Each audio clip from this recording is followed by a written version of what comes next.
President Trump will address congressional Republicans at a retreat in West Virginia to discuss the party's goals for next year. He tweeted this morning this: heading to beautiful West Virginia to be with the great members of the Republican Party. We'll be planning infrastructure and discussing immigration and DACA. Not easy when we have no support from the Democrats. Not one Democrat voted for our tax cut bill. Need more Republicans in 2018, writes the president. Joining me right now is former special assistant to President Trump and former press secretary to Vice President Pence, Marc Lotter. Marc, good to see you. Thanks so much for joining us. What are your expectations in terms of this year going into the midterm elections in terms of priorities? I think it's really simple. You talk about the economy, you talk about where we want to go, and really I think the message boils down to results over resistance. That's the choice America is going to have to make. When you take a look at the economic results, more money in your pocket, more money to spend, jobs growing, and our strength around the world, that's a pretty good message to take to the American people. Yeah, I mean, there was a real war of words yesterday between Vice President Pence and Senator Joe Manchin. Vice President Pence bashed the Democratic senator yesterday after he voted no on this GOP tax reform bill. Watch this, Marc. I looked him in the eye, and I told him, I said, Joe, the people of the Mountain State are counting on you. And I said, let's get this tax cut done together. But Joe voted no. Senator Manchin then fired back with this statement, which reads in part, the vice president's comments are exactly why Washington sucks, he writes. I'm disappointed in his comments, but will continue to work to make Washington work so West Virginia and our country work. Marc, what about that? I mean, as the former press secretary to Vice President Pence, what's your take on this? Senator Manchin has voted with legislation that President Trump supported in the past, but you know, going into the midterms, he and his colleagues are going to have to explain why they voted against the tax cuts.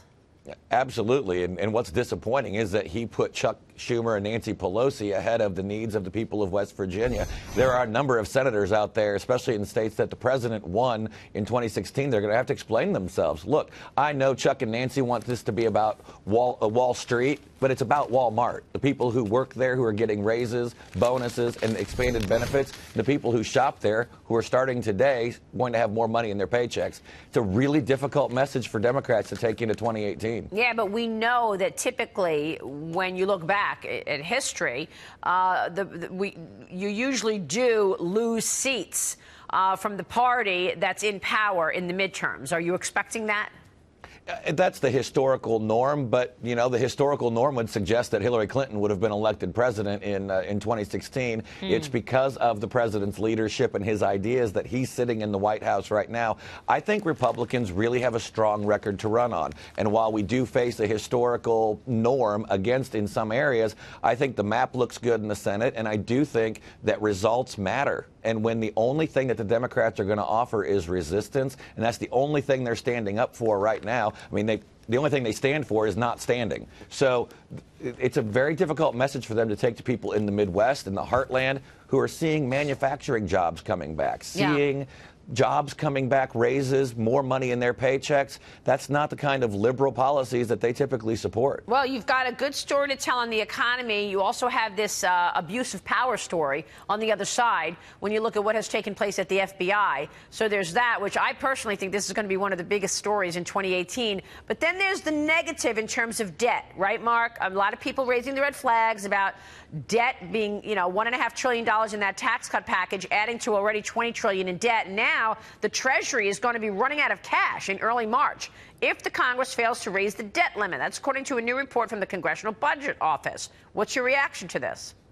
Well, the debt ceiling limit and raising that's just part of keeping the government open and honoring our commitments. But here's another thing that we have to remember is that President Trump last year in March introduced a budget that balanced in 10 years. About the first president to do that in quite some time. He wants to take care of our debt and deficit. And when you look on the other side, I mean, here's a great example that's not really getting covered. In the negotiations over the current budget, Democrats are once again demanding that that any extra dollar we spend to rebuild our military, we also give another dollar to social welfare programs that they support.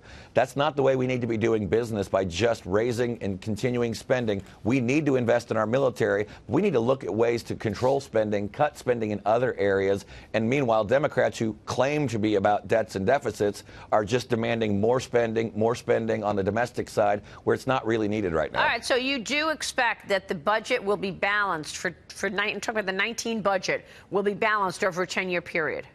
The budget blueprint that the president outlined a year ago to Congress did balance at the end of that 10 years. And so those are very big signs. He's very committed to getting the balance So the where do you balance cut sheets spending? in order. Mark, where do you cut spending? Give me two areas. We know you have to raise money for the military. Where do you cut back?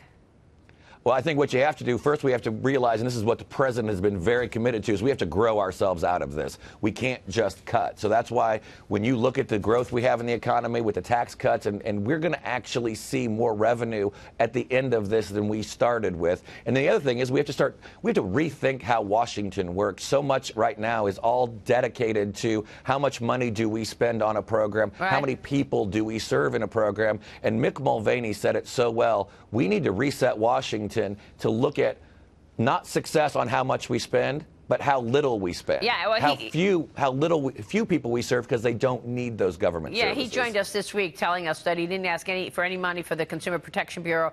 Mark, real quick, well, you didn't tell me anywhere you wanted to cut, though, by the way. Well, I think we need to look long term at entitlement reform. That's going to be a very difficult lift. You're not going to do that in an election year, right?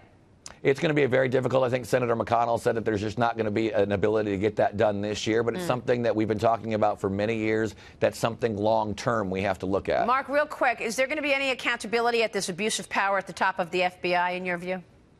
Well, one would hope. I mean, we need to see the memo. We need to see the information out there. Let the people decide whether there was any kind of malfeasance, as the speaker said, at the highest levels. And I want to stress, the highest levels, a small group of people. The rank and file of the FBI are doing great work protecting our neighborhoods, putting their lives on the line, and we honor that. I agree. But if there was any kind of impropriety at the highest levels among small groups, it needs to be put out there for the public. It needs to be investigated. Yeah, there are great FBI agents for sure, thousands of them, but they've been besmirched by their leadership. There's no doubt about it. Mark, good to see you, sir. Thank you. Great to see you. Marc Lotter joining us there.